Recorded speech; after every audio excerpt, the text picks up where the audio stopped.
Mom! Mommy! Mommy! Mama! Can I just change my name? Hello, my lovely friends. I am talking to you about something that's a little bit more personal today. It is my kind of like a little bit more of my journey of why I struggled or why I thought I was going to struggle to be a mother. And not to say that I don't struggle now because some days are harder than others, but I think I'm doing a pretty freaking good job. I grew up with a mom who was sick most of my life, for most of what I can remember of her.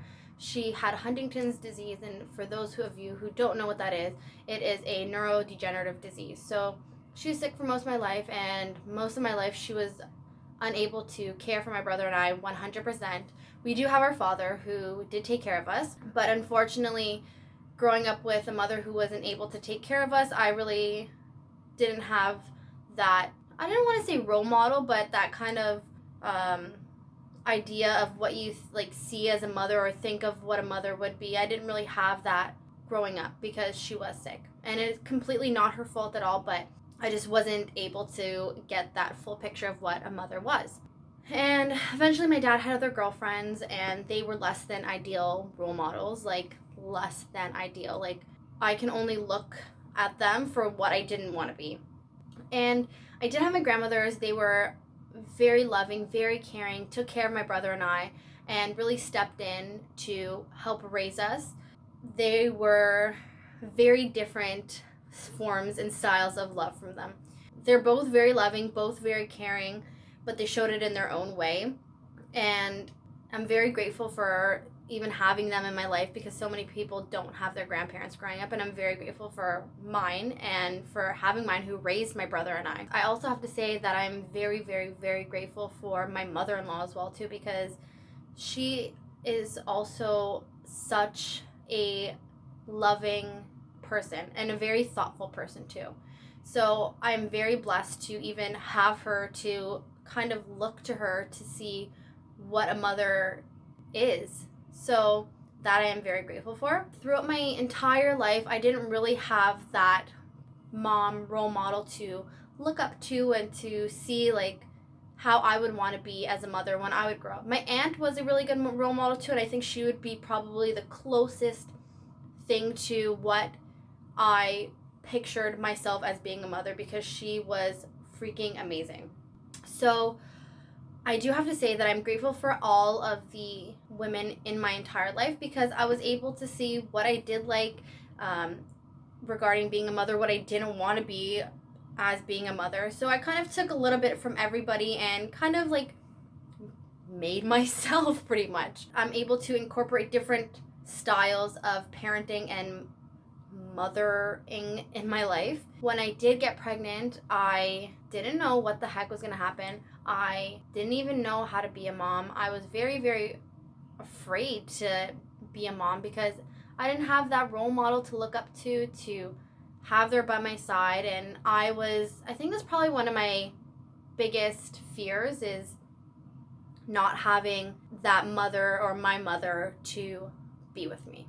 And throughout my entire pregnancy, I was so disconnected from it. I pretty much disconnected myself from even being pregnant. I was not the type of woman who would talk to their baby very much or sing to them or like be interactive with the baby when I was pregnant, because I was just so disconnected and I didn't know if I was even capable of loving something like that, or even loving a baby in general, because I was never one to even want to have children.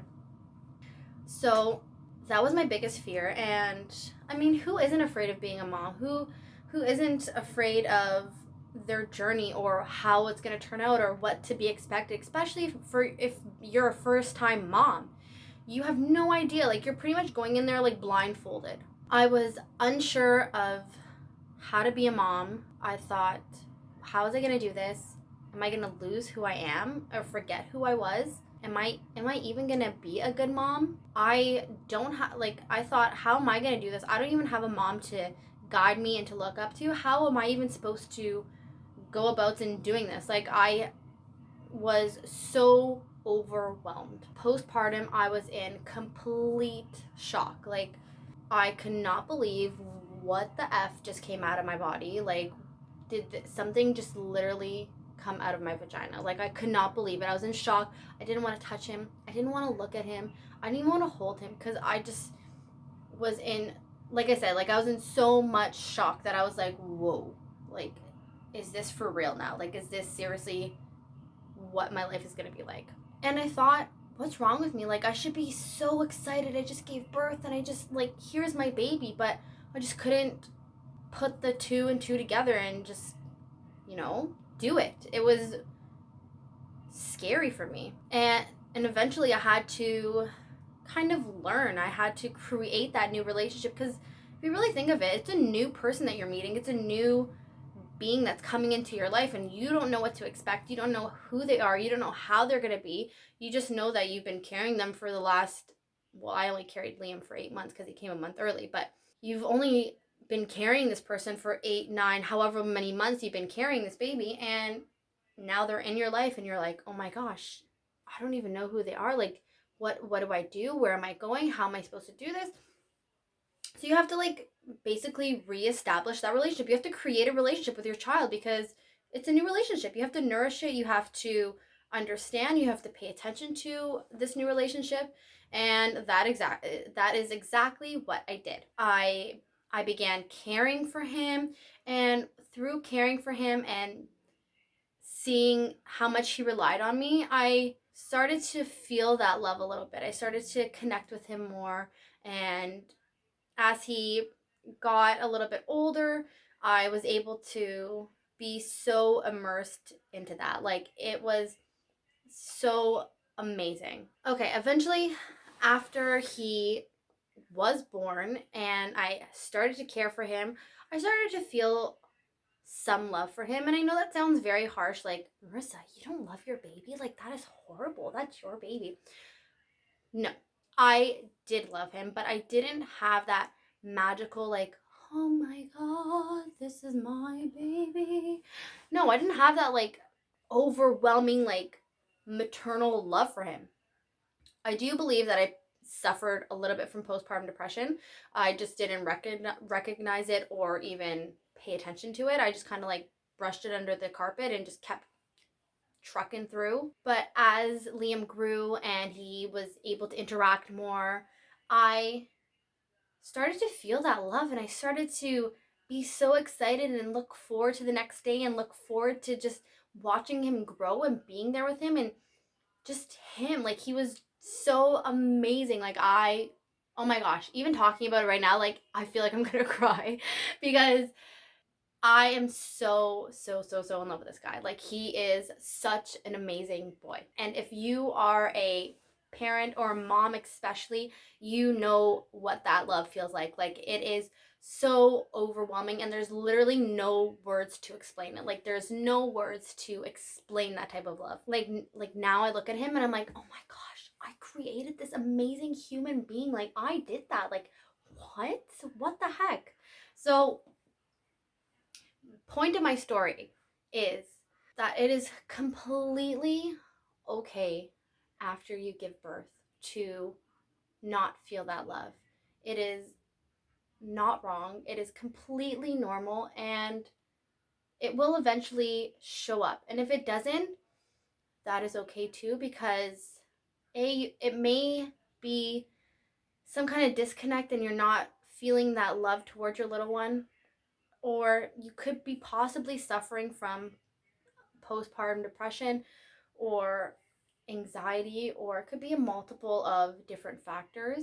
But just know that you are always safe, you are always taken care of, and there's always something or somebody there that's going to help guide you and get you to your end game, pretty much. Like, there's always people out there that are A, going to love you and help you and support you, and B, there's thousands of practitioners out there that specialize in postpartum depression and anxiety and any kind of recovery after birth. And just know that those people are out there, and those people are there to help you.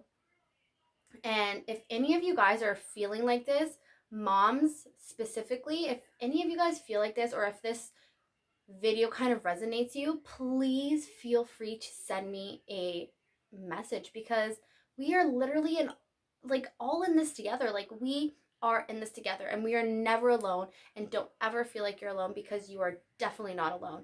There are thousands and hundreds of thousands of other women who are probably going through this as well too, and trying to adjust to their new role and trying to understand their new role as being a mother.